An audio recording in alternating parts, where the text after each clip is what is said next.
السلام علیکم ورحمۃ اللہ وبرکاتہ۔ ناظرین کرام، کیا آپ جانتے ہیں کہ آپ کے روزوں میں جو کمی رہ گئی ہے وہ صرف ایک چھوٹا سا صدقہ پورا کر سکتا ہے، مگر اگر آپ نے اسے وقت پر ادا نہ کیا تو عید کی خوشی کیسے اور کسی اور کے لیے ادھوری رہ سکتی ہے۔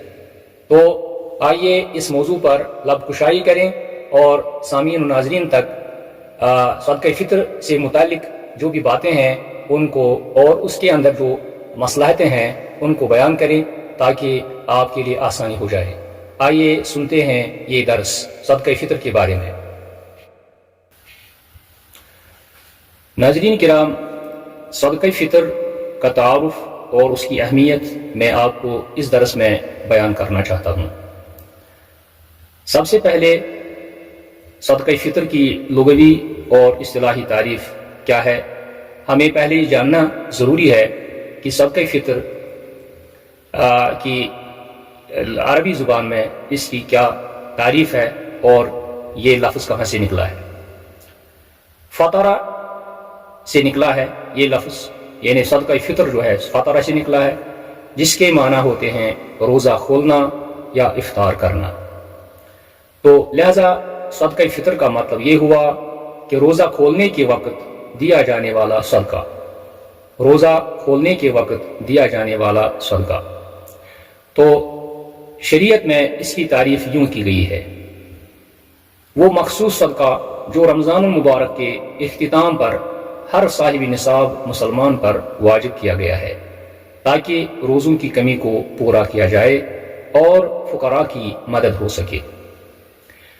ناظرین کرام، یہ صدقہ فطر فرض ہے، بعض اس کے وجوب کے بھی قائل ہیں، جبکہ فرض اور واجب ایک ہی معنی رکھتا ہے۔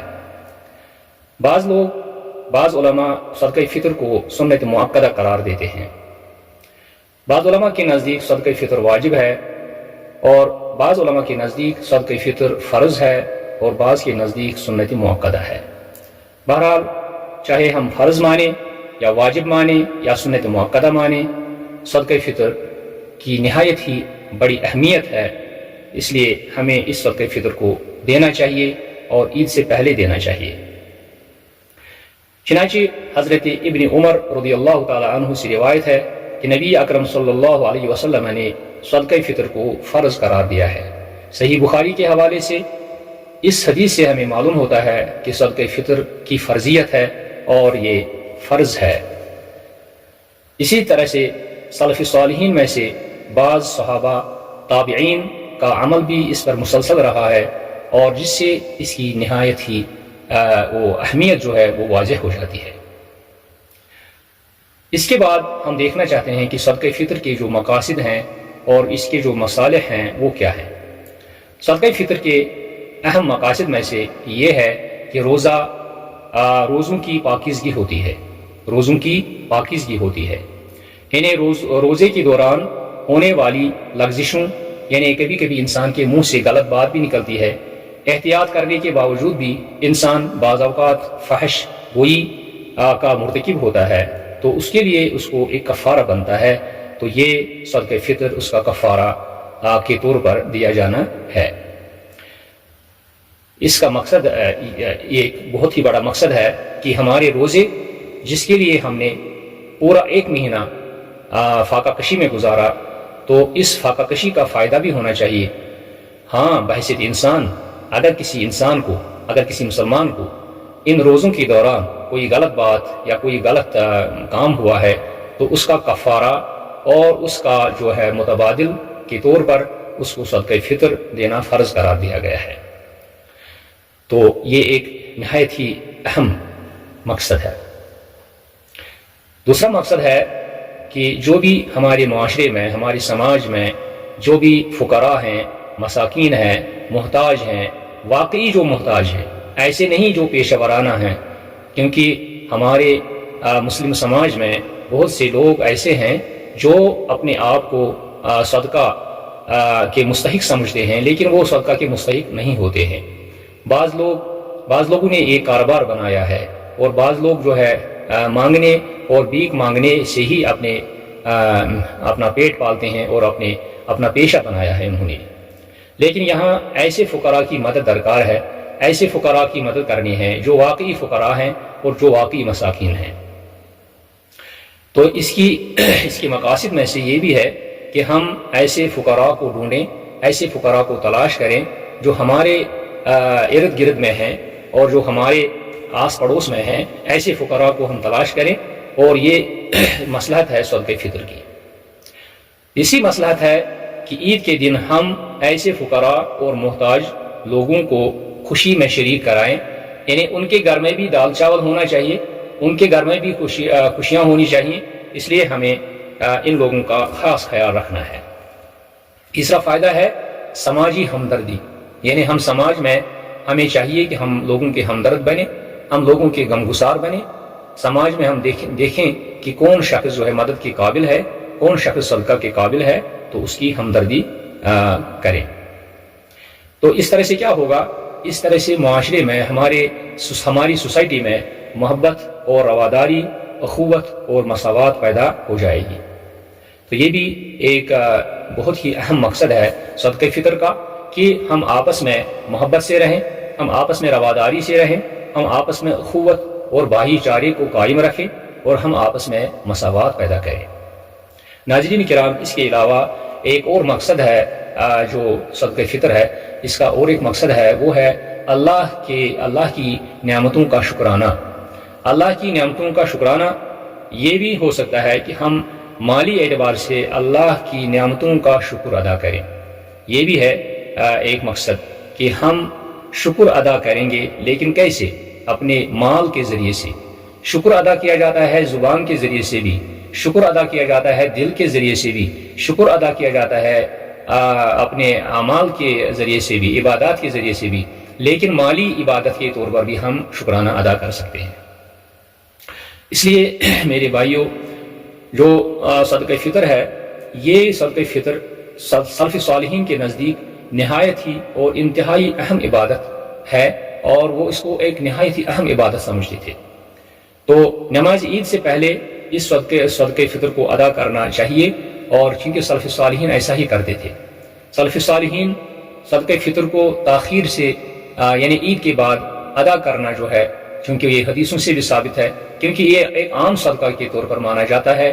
لیکن جو عید نماز سے پہلے صدقہ دیا جائے گا، تو یہ صدقہ بہت ہی پسندیدہ مانا جاتا ہے. اس لیے تمام ائمہ کے نزدیک عید سے پہلے اس صدقے کو ادا کرنا چاہیے، بلکہ یہ افضل ہے کہ ہم اس صدقہ کو عید سے پہلے ادا کریں. کیوں؟ تاکہ جو فقراء ہیں، جو مساکین ہیں، جو محتاجین ہیں، تاکہ وہ اس صدقے سے مستفید ہو سکیں.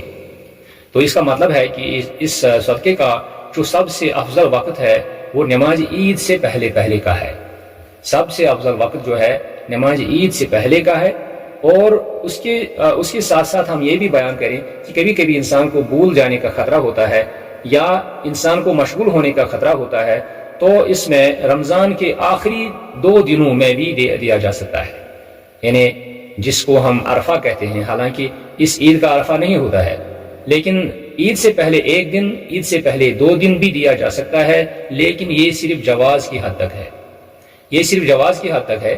افضل کیا ہے؟ افضل یہ ہے کہ ہم اس صدقہ فطر کو اپنے وقت پر دیں، یعنی عید سے پہلے دیں، تاکہ اس صدقے سے جو غریب عوام ہیں، جو مستحقین ہیں، وہ اس سے فائدہ اٹھائیں. مقدار کتنی ہے؟ مقدار ہے تقریباً 2.5 یعنی 2.5 کلو سے 3 کلو تک. کئی علماء نے لکھا ہے 2.4 بھی لکھا ہے. تو چلیے اب 2.5 کلو سے ہی مان لیتے ہیں. 2.5 کلو اس کی مقدار ہے. اور یہ مقدار کس سے ہم دیں گے؟ جو بھی ہم کھانا اپنے گھر میں کھاتے ہیں، چاول کھاتے ہیں.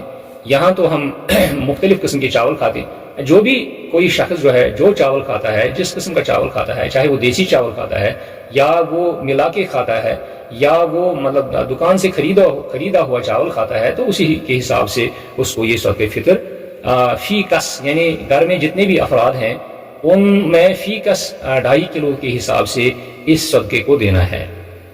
تو یاد رکھیے کہ صدقہ فطر اسلام کا ایک عظیم نظام ہے. جو عبادت اور انسانیت دونوں کو جوڑتا ہے. یعنی یہ ایک ایسا نظام ہے، اس نظام کو آپ معمولی نہ سمجھیں، اس صدقے فطر کو آپ معمولی نہ سمجھیں. یہ عبادت بھی ہے اور اس میں انسانیت بھی ہے، اس میں اللہ کے حقوق بھی ہیں اور اس میں انسانیت کے جو حقوق العباد ہیں وہ بھی ہیں. دونوں کو یہ جوڑتا ہے. یہ نہ صرف روزوں کی تکمیل کا ذریعہ ہے بلکہ ایک معاشرتی عدل، محبت اور بھائی چارے کا عملی اظہار بھی ہے. یعنی کئی لوگ سمجھتے ہیں کہ یہ صدقہ فطر صرف ہماری روزوں کی تکمیل کا ذریعہ، یہ بھی ایک ذریعہ ہے، ایک ذریعہ تو ہے یہ بھی، لیکن آپ یہ سمجھ لیں کہ اس میں اس کے ذریعے سے معاشرے میں عدل، برابری، محبت اور بھائی چارگی کا جو ایک عملی اظہار ہوتا ہے وہ واقعی ہوتا ہے. تو اب ہمیں یہ چاہیے، آخر میں اس ویڈیو کو مختصر کرنا چاہتا ہوں، ہمیں چاہیے کہ اور ہر مسلمان کو چاہیے کہ وہ اس صدقہ فطر کو سلف صالحین کے منہج کے مطابق ادا کرے اور سلف صالحین کے طریقے کو سامنے رکھے. یعنی سنت مبارکہ، سنت نبوی صلی اللہ علیہ وسلم کے طریقے سے. اور کافی حد تک جو ہے ہم اپنے معاشرے سے غربت کا خاتمہ کر سکتے ہیں اس طرح سے. اور اس طرح سے ہم اس کے مقاصد کو ہم نے جان لیا ہے، اس کے مقاصد کیا ہے. حالانکہ اس کے علاوہ بھی اس کے اور بھی مقاصد ہو سکتے ہیں، لیکن یہ جو درس ہے، یہ جو ویڈیو ہے، یہ تھوڑا لمبا ہو جانے کا مجھے اندیشہ ہے، لہٰذا میں انہی باتوں پر اکتفا کرنا چاہتا ہوں. اور انشاءاللہ آئندہ کسی اور موضوع کے بارے میں بھی میں کوشش کروں گا کہ آپ تک وہ موضوع جو ہے پہنچایا جائے.